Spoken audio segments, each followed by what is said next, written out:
एक बहुत ही प्यारी सी कहानी है। एक बार एक भगवान और भक्त, बहुत बड़ा भक्त होता है भगवान जी का, जो भगवान में बहुत बिलीव करते हैं।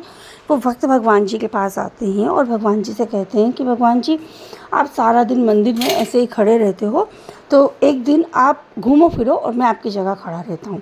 भगवान जी को इसकी बात कुछ अजीब सी लगती है, पर भगवान जी का वो भक्त इतना अच्छा रहता है कि भगवान जी इसकी बात मान लेते हैं और उससे कहते हैं, ठीक है, आज सारा दिन मैं जा रहा हूँ, यहाँ मंदिर से घूम रहा हूँ फिर रहा हूँ, तो मंदिर में मेरी जगह खड़े रहो। बस मेरी एक ही शर्त है, और वो शर्त यह है कि तुम चाहे कुछ भी हो जाए, बोलोगे नहीं, हिलोगे नहीं। जिस तरह मैं बिल्कुल स्थिर खड़ा रहता हूँ, कोई भी परिस्थिति आ जाए तुम उसका जवाब नहीं दोगे, तुम ऐसे ही खड़े रहोगे, ना कुछ बोलोगे।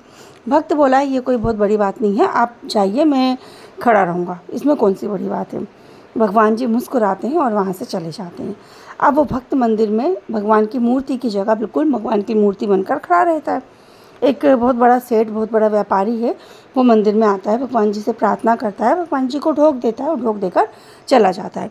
जब वह भगवान जी को ढोक देता है तो उसके पर्स में से, उसके जेब में से एक पर्स जो बहुत भारी रहता है, बहुत रुपए रहते हैं, वो गिर जाता है। उस भक्त को मन में बड़ा लगता है कि यार मैं उसको आवाज़ लगा के उससे बोलूँ कि तुम अपना पर्स उठा लो, पर चूँकि शर्त थी तो वो जैसे तैसे कंट्रोल करके चुप रहता है। थोड़ी देर बाद एक बहुत गरीब आदमी आता है, जो भगवान के पास, भगवान के चरणों में बैठकर रोता है कि भगवान, मेरे बच्ची बहुत बीमार है, मुझे उसकी इलाज के लिए कुछ रुपए चाहिए, मैं कैसे मैनेज करूँ, कुछ समझ में नहीं आ रहा, आप कुछ राह दिखाइए। भगवान जी को ढोक देता है तो उसे वो पर्स पड़ा हुआ मिलता है और वो पर्स को लेकर खुश हो जाता है, सोचता है कि शायद ये मेरी ही किस्मत के रुपए भगवान ने यहाँ रखे हैं जो मेरे लिए होंगे, और वो पर्स लेकर वहाँ से चला जाता है, खुश होकर भगवान को धन्यवाद बोलकर। तब भी वो भक्त के मन में बार बार आता है कि वो उस गरीब व्यक्ति को रोके कि तुम वो पैसे दे दो, वो तुम्हारे नहीं हैं, पर वो कुछ नहीं बोलता। उसके बाद फिर एक नाविक आता है, वो भगवान को ढोक देता है, भगवान जी से प्रार्थना करता है कि आज मेरा जहाज़ एक जगह जाने वाला है जिसमें मुझे कामयाबी मिले, मैं बहुत सारा सामान लेकर जा रहा हूँ भगवान, तो ऐसा कुछ कीजिए कि मुझे उसमें कामयाबी मिले। और वो भगवान जी को ठोक देकर वहाँ से जाने लगता है। तभी वो साहूकार जिसका पर्स गिरा था वो वहाँ आ जाता है और बोलता है कि ये आदमी अभी अभी यहीं से जा रहा है, मेरा पर्स यहाँ गिरा था, मेरा पर्स यहाँ नहीं है, मतलब इसी आदमी ने मेरा पर्स चुराया होगा।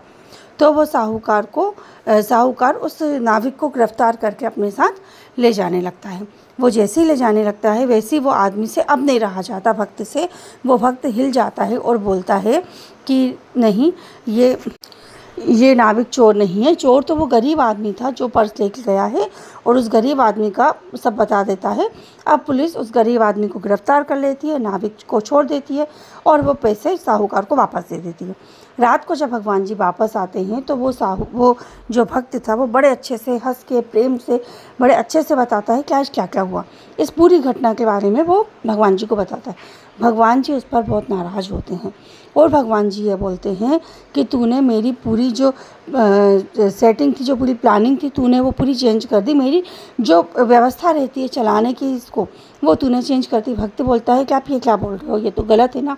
तो वो भगवान उसे बताते हैं कि वो जो साहूकार आया था जिसका पर्स गिर गया था, वो कई लोगों के पैसे खाकर, पैसे लूट कर धन कमाता था। तो ये उसकी मेहनत की कमाई नहीं थी, ये लोगों की कमाई थी जो वो करता था, इसीलिए उसका पर्स गिर गया था। और उस पर्स का सही हकदार वो गरीब व्यक्ति था, क्योंकि उस साहूकार ने कहीं ना कहीं उस गरीब व्यक्ति के लिए बहुत पैसे खाए थे। वो गरीब व्यक्ति जिसे पैसे की वाकई में ज़रूरत थी, क्योंकि उसकी बच्ची बहुत बीमार थी और उसका समय से इलाज होना बहुत ज़्यादा ज़रूरी था, लेकिन तुमने वो पैसे उस तक पहुँचने ही नहीं दिए, तुमने वापस ले लिए, तो उस गरीब बच्ची का इलाज नहीं हो पाया। और जो वो नाविक आया था, वो नाविक को पुलिस लेके जाती जेल में, क्योंकि आज मुझे मालूम था कि जिस नाव से वो जाने वाला है वो नाव पानी में डूबने वाली है।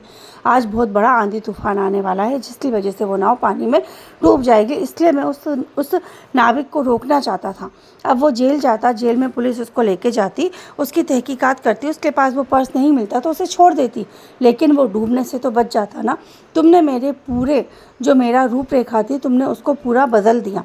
उस भक्त को बहुत दुख होता है और वो रोने लगता है। तो इस कहानी से हमें क्या शिक्षा मिलती है?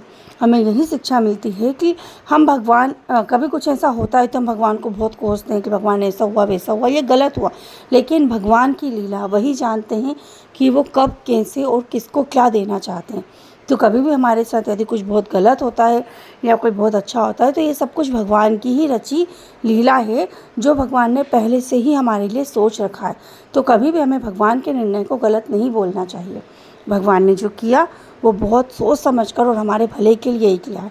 तो इसीलिए कभी भी भगवान कुछ करते हैं तो हमें शुक्रिया कर कर, मुस्कुरा कर उसका स्वागत करना चाहिए, क्योंकि ये भगवान का है। वो एक छोटी सी कहावत है ना, हमारे मन का हो तो अच्छा और हमारे मन का ना हो तो बहुत अच्छा, क्योंकि वो